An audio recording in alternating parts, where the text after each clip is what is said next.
নমস্কার বন্ধুরা, তিয়াসার রেসিপিতে সকলকে স্বাগত জানাই। ডিমের একঘেয়েমি রেসিপি খেতে খেতে বোর হয়ে গেছেন তো? তাহলে চলুন আজকে আমি আপনাদের একটা নতুন স্বাদের ডিমের রেসিপি বানিয়ে দেখাই। ডিমের মধ্যে দুটো আলু সেদ্ধ দিয়ে দেখুন, তারপরে দেখুন কি অসাধারণ একটা টেস্টি রেসিপি তৈরি হয়। এটা নতুন ধরনের একটা রেসিপি তৈরি হবে। আপনারা ভিডিওটা প্রথম থেকে শেষ পর্যন্ত দেখতে থাকুন, আশা করছি আপনাদেরও ভালো লাগবে। এখানে আমি 3টে মাঝারি সাইজের আলু নিয়েছি আর আলুগুলোকে ভালো করে পরিষ্কার করে ধুয়ে নিয়েছি। এবার আমি আলুর খোসাগুলোকে একটা পিলারের সাহায্যে ছাড়িয়ে নিচ্ছি। আলুর খোসাগুলোকে প্রথমে ছাড়িয়ে নিয়ে তারপর আলুটাকে এইভাবে পাতলা পাতলা করে কেটে এরকম লম্বালম্বি করে কেটে নিচ্ছি। তো সব আলুগুলোকে এরকম লম্বা লম্বা করে কেটে নিয়েছি। আলুগুলোকে একটা পাত্রে তুলে নিয়ে তারপরে এই আলুগুলোকে গরম জলে ভাপ দিয়ে নেব। এতে করে আলুর কষটাও চলে যাবে আর রান্নাটাও তাড়াতাড়ি হবে। এবার আমি এখানে 4টে পেঁয়াজ নিয়েছি। 4টে মিডিয়াম সাইজের পেঁয়াজকে আমি খোসা ছাড়িয়ে ভালো করে ধুয়ে পরিষ্কার করে নিয়েছি। তারপর উপরের সাদা অংশটাকে কেটে ফেলে দিয়ে পেঁয়াজগুলোকে কুচি কুচি করে কেটে নিচ্ছি। এখানে আমি 4টে ডিমের জন্য 4টে পেঁয়াজ নিয়েছি। তো পেঁয়াজগুলো আমি কেটে নিয়েছি। আর আমি কয়েকটা কাঁচা লঙ্কা নিয়েছি। কাঁচা লঙ্কাগুলোকে পরিষ্কার করে ধুয়ে নিয়েছি। তারপরে এই কাঁচা লঙ্কাগুলোকে কুচি কুচি করে কেটে নিচ্ছি। তো দেখুন পেঁয়াজ লঙ্কা কেটে নিয়েছি। এখানে আমি 3টে ছোট সাইজের আলু সেদ্ধ করে নিয়েছি। এবার এই আলুগুলোকে একটা গ্রেটারের সাহায্যে গ্রেট করে নিচ্ছি। এইভাবে যদি গ্রেটারের সাহায্যে গ্রেট করে নেওয়া হয় তাহলে আলুর মধ্যে দলাভাবটা থাকবে না।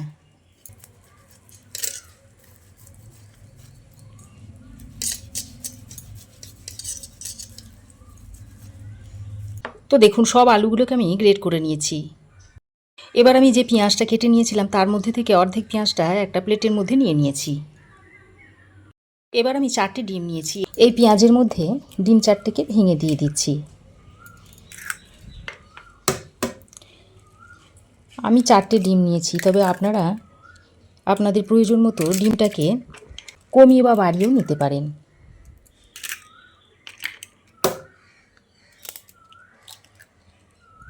তো ডিম 4টেকে আমি পেঁয়াজের মধ্যে ভেঙে দিয়েছি। এবার আমি এই ডিমের মধ্যে দিয়ে দিচ্ছি হাফ চামচ মতো লঙ্কার গুঁড়ো, হাফ চামচ দিয়ে দিচ্ছি জিরে গুঁড়ো, আর হাফ চামচ দিয়ে দিচ্ছি ধনে গুঁড়ো, আর দিয়ে দিচ্ছি কুচনো লঙ্কা, আর পরিমাণ মতো নুন দিয়ে দিচ্ছি। এবার এই সেদ্ধ করা আলুটা এর মধ্যে দিয়ে দিচ্ছি। এবার আমি সব কিছুকে হাত দিয়ে ভালো করে মিশিয়ে নিচ্ছি। তবে আপনারা একটা চামচের সাহায্যে মিশিয়ে নিতে পারেন কিংবা একটা হুইস্কের সাহায্যেও মিশিয়ে নিতে পারেন, তবে আমি আমার সুবিধা মতো হাতের সাহায্যে মেখে নিচ্ছি। দারুণ একটা রেসিপি আর খুবই সহজ একটা রেসিপি, তবে খেতে অত্যন্ত টেস্টি হয়। তো দেখুন সব কিছুকে একসঙ্গে ভালো করে মিশিয়ে নিয়েছি।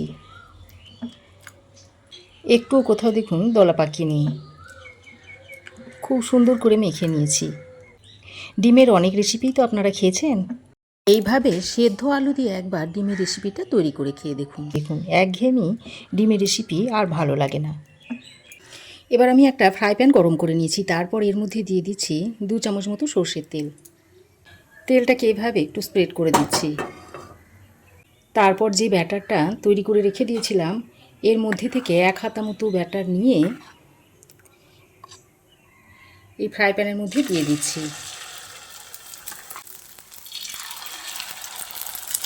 যে সাইজের ফ্রাই প্যান নিয়েছি তার মধ্যে 3টে অমলেট তৈরি করা যাবে। আমি 3টে অমলেট দিয়ে দিয়েছি। তো দেখেই বুঝতে পারছেন যে ডিমের অমলেটের এক সাইডটা হয়ে গেছে। এবার আমি এইভাবে একটু উল্টে দিচ্ছি।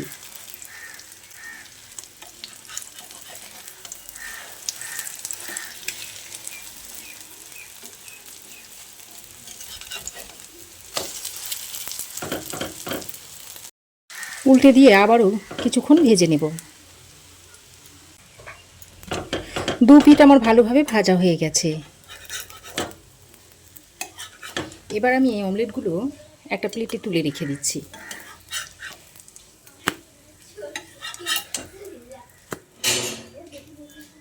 প্যানের মধ্যে আরও একটু তেল দিয়ে দিচ্ছি।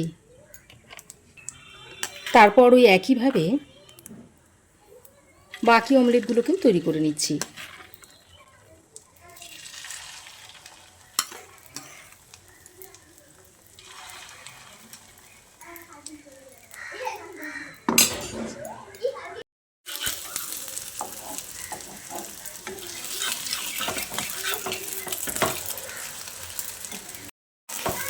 তো এই অমলেটগুলো ভাজা হয়ে গেছে, এগুলোকেও তুলে নিচ্ছি।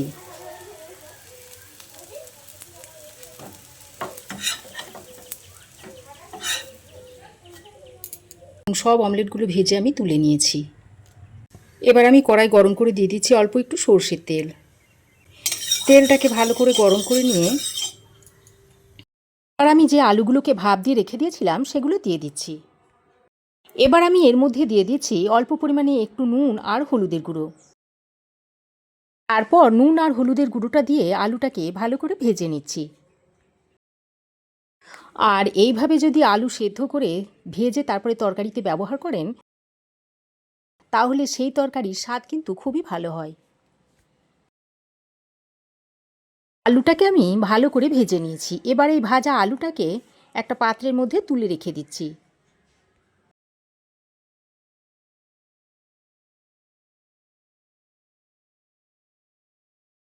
এবার আমি কড়াইটাকে আবারও ভালো করে পরিষ্কার করে নিয়েছি। তারপর গরম করে এর মধ্যে দিয়ে দিচ্ছি 2 চামচ মতো সর্ষের তেল। এবার আমি এই গরম তেলের মধ্যে দিয়ে দিচ্ছি গোটা গরম মশলা। এর মধ্যে আছে এলাচ, লবঙ্গ, দারচিনি। আর দিয়ে দিচ্ছি হাফ চামচ মতো গোটা জিরে।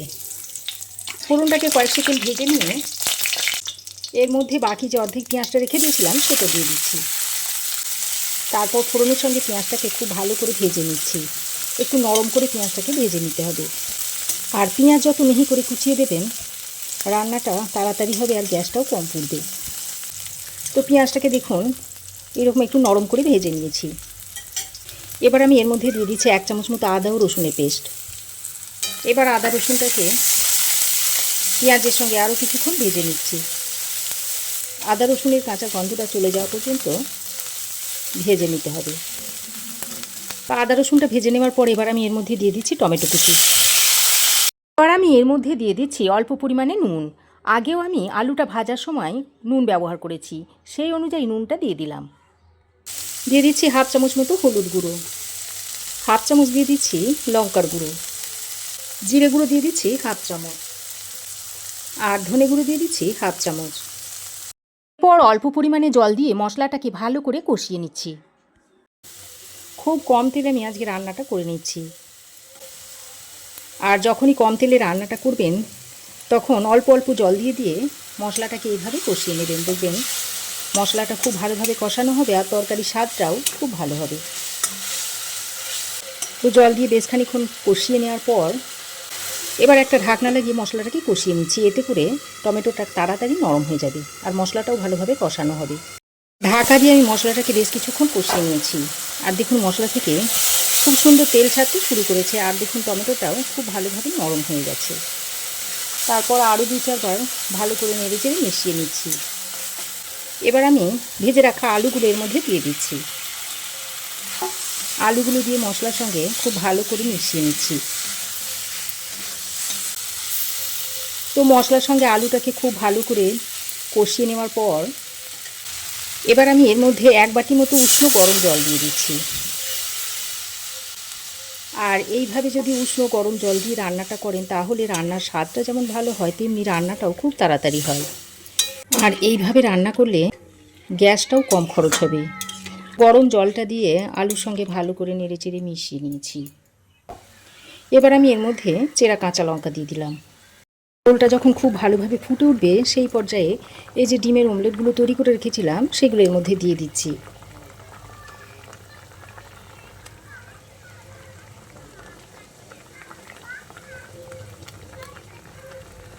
ডিমের অমলেটগুলো দিয়ে একবার হালকা হাতে এইভাবে নেড়ে চেড়ে মিশিয়ে নিচ্ছি।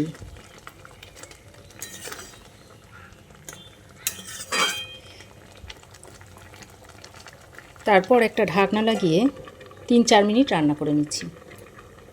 আলু যেহেতু সেদ্ধ করে ভেজে দিয়েছি, তাই রান্নাটা হতে খুব বেশি সময় লাগবে না, অল্প সময়ের মধ্যেই রান্নাটা হয়ে যাবে।